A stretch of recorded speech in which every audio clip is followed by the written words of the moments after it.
बिस्मिल्लाहिर्रहमानिर्रहीम, अस्सलाम वालेकुम। बहुत ज़्यादा क्वेश्चंस आ रहे हैं हमारे वो दोस्त जो सऊदीया में बैठे हुए हैं, दुबई में, कुवैत में, कतर में, बहरीन में, क्योंकि हमारी ज़्यादातर जो सब्सक्रिप्शन है इन एरियाज़ की, गल्फ कंट्रीज़ की। तो बहुत ज़्यादा क्वेश्चन आ रहे हैं कि आप फाइल सिस्टम के अगेंस्ट इतनी ज़्यादा बात कर गए हैं कि अब हमारे पास क्या अपॉर्चुनिटी है कि हम तो यहाँ पे आ गए हैं, हमने तो कमा के बच्चों के लिए भेजना है, तो अब हम क्या करें। हमने सेविंग्स भी करनी है। अब प्रॉपर्टी ऐसी चीज़ है जो हम लोग बना सकते हैं पाकिस्तान में, जो कि इन्फ्लेशन को जो है ना किसी हद तक वो काबू कर देगी। तो आपने इस हद तक बात कर दी है, तो अब हम क्या करें, लोग परेशान हो गए। चले, मैं आज आपके लिए स्पेशल वीडियो करने जा रहा हूं, आपको कुछ स्ट्रेटेजीज, कुछ मैं टिप्स बताता हूं कि आपने किस तरह मूव करना है। ठीक है, इसमें दो कैटेगरीज आप देख लें। एक तो हमारी वो कैटेगरी है लोगों की जो वहां पे गए हुए हैं, जो लेबर क्लास है, यानी कि कोई बार्बर शॉप पे काम कर रहा है, कोई किसी होटल के अंदर काम कर रहा है, कोई कुक है, कोई शेफ है, और इसी तरह कोई ड्राइवर है वहां पे।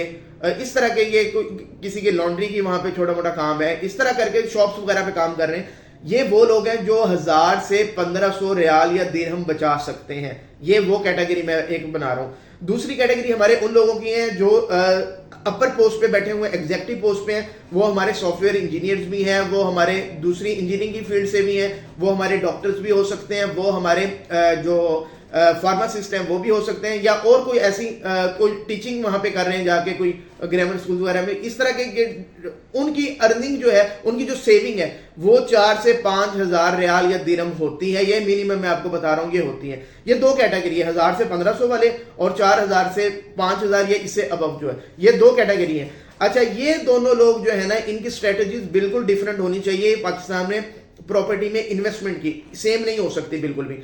अच्छा, एक और चीज मैं ऐड कर देता हूं कि जो लेबर कैटेगरी है हमारी, उसमें से कौन से लोग जो है ना हमारे वहां जाते हैं जिनकी उम्र 20 साल से लेके 25 साल के दरमियान है। और पीछे जो अभी ये थोड़ा सा क्राइसिस जो आया, इसमें तकरीबन 8 से 10 लाख मजीद हमारा नौजवान जो है ना वहां पे चला गया।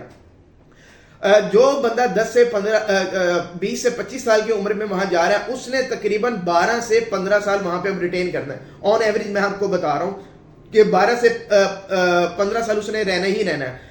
इस दौरान अगर उसकी शादी नहीं हुई, शादी भी होनी है, फिर बच्चे भी होने हैं, बच्चों ने बड़े भी होना है। ठीक है, और उसके बाद उसकी एक लाइफ का डिफरेंट फेज स्टार्ट हो जाएगा। जब वो 12 से 15 साल अगर वहां रिटेन कर लेता है, तो अब उसने वापस भी आना है, उसने उसके बाद वहां नहीं रहना। क्यों? बच्चों को वो वहां बुला नहीं सकता, महंगाई बहुत ज्यादा है, स्कूलिंग बहुत ज्यादा महंगी है, और रेजिडेंस वगैरह बहुत ज्यादा महंगी है।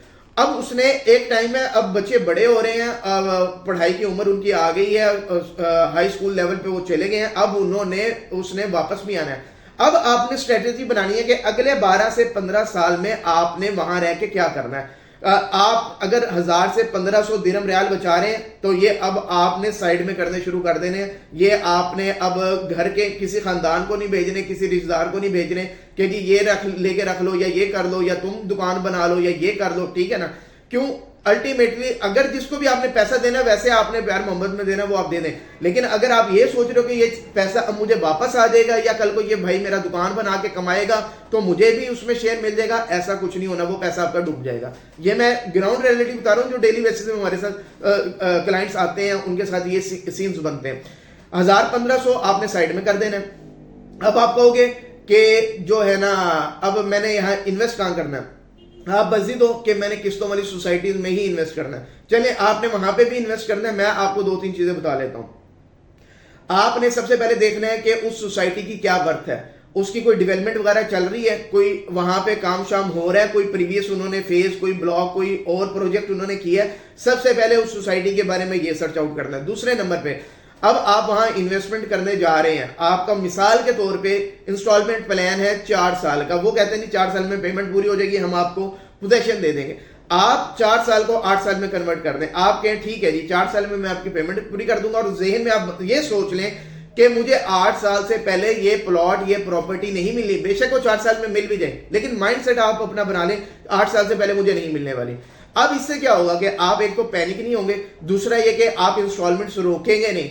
जो टाइम फ्रेम उनसे डिसाइड हुआ कि इस टाइम पे ये मैं चीजें दूंगा, बैलेटिंग ही दूंगा, 20 के पैसे दूंगा, ये दूंगा, वो आपने अब देते जाना है। अपनी टाइमली हर चीज पूरी करनी है, ये मैं आपको बता रहा हूं। नहीं तो आप लीगली बहुत वीक पोजीशन पे खड़े होंगे। कल को 4 साल के बाद आप अपने पैसे वापस मांगने जाते हैं, आधी इंस्टॉलमेंट्स दिए होंगे, आपको कुछ भी नहीं मिल रहा।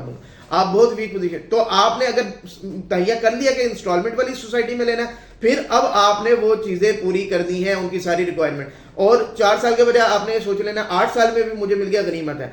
अब इससे क्या होगा कि आप अब देखें कि मैं एक फाइल ले सकता हूं, 2 लेके चला सकता हूं, कभी भी एक जगह पे 2 फाइलें नहीं लेनी है। मैं आपको बता रहा हूं, एक ही सोसाइटी के अंदर जी 3 मरले की सोसाइटी चल रही है, 5 मरले की चल रही है, चलें जी 2 बच्चे हैं, मैं 2 के लिए 2 फाइलें ले, कभी भी एक बास्केट में सारी बॉल्स आपने नहीं डालनी। बेशक आपको जितनी मर्जी अट्रैक्शन नजर आ रही हो उसके अंदर, ये मैं हाउसिंग सोसाइटीज की प्लॉट्स की बात कर रहा हूं, क्योंकि इसमें रिस्क फैक्टर भी इतना ज्यादा है। हमेशा डिफरेंट जगहों पे आपने इन्वेस्ट करना है। अब आप मेरे से पूछोगे कि जनाब अल कबीर ऑर्चर्ड अच्छी सोसाइटी है, अल कबीर टाउन अच्छी है, लाहौर स्मार्ट सिटी अच्छी है, कैपिटल स्मार्ट सिटी अच्छी है, ब्लू वर्ल्ड सिटी अच्छी है, तो मैं कह रहा हूं ये सारी सोसाइटीज अच्छी हैं, लेकिन तब अच्छी हैं जब आप टाइमली सारी चीजें इनकी पूरी करोगे, और उसके बाद आप इनका जो क्लेम है कि जी 3 साल 4 साल 5 साल में आपको चीज मिल जाएगी, उस पर रिलाई नहीं करोगे।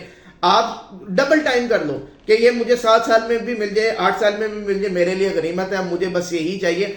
आप ये सोच रहे हो ना कि साल के बाद इस पे ओन आ जाएगा या मैं फाइल इतने प्रॉफिट में निकाल दूंगा, आप सबसे इससे बेहतर है कि आप अपने रियाल दिरहम अपने पास ही रख लो, वो आपके लिए ज्यादा फायदेमंद है, बजाय इसके कि आप अगर इस स्ट्रेटेजी पे जा रहे हो। आपने पूरे प्लान को पूरा करना है और उसे डबल टाइम तक आपने इसको रिटेन करना है, और इंशाल्लाह और ये लोग जो है ना बहुत कम रह जाते हैं। मैं कह रहा हूं ना 4 साल में पोजीशन मिलेगा, आप अगर 8 साल तक उसको खींच के ले जाते हो ना, तो सब्र कर लेते हो। 8 साल तक लोगों का टेम्परामेंट नहीं होता, लोग पैनिक हो जाते हैं, लोग माइनस में फाइलें निकाल के चले जाएंगे, सारा कुछ हो जाएगा, एंड में बहुत कम लोग बचते हैं और उनको सोसाइटी एडजस्ट कर देती है, उनको चीजें दे देती है। ठीक है, तो इस प्लानिंग के तहत आपने चलना है। अब आप देखो 2 फाइलें लेके चल सकते हो, 3 4, ये सोच लो कि 10-12 साल के बाद अगर आपने 1 करोड़ रुपए इन्वेस्ट किया है ना, तो 10-12 साल के बाद या 15 साल के बाद आपका वो 2.5 से 3 करोड़ रुपया हो चुका होगा, अगर आप सब्र के साथ चलोगे। ये तो स्ट्रेटेजी थी जो हमारा लेबर क्लास है। दूसरी क्लास जो है जिनका बजट अच्छा है, मैं उनको बिल्कुल भी रिकमेंड नहीं करूंगा कि वो छोटी सोसाइटी 10, 15, 20, 25 हजार वाली सोसाइटी में इन्वेस्ट करें या प्लॉट्स में इन्वेस्ट करें इस तरह इंस्टॉलमेंट में। मैं आपको बिल्कुल भी रिकमेंड नहीं करूंगा।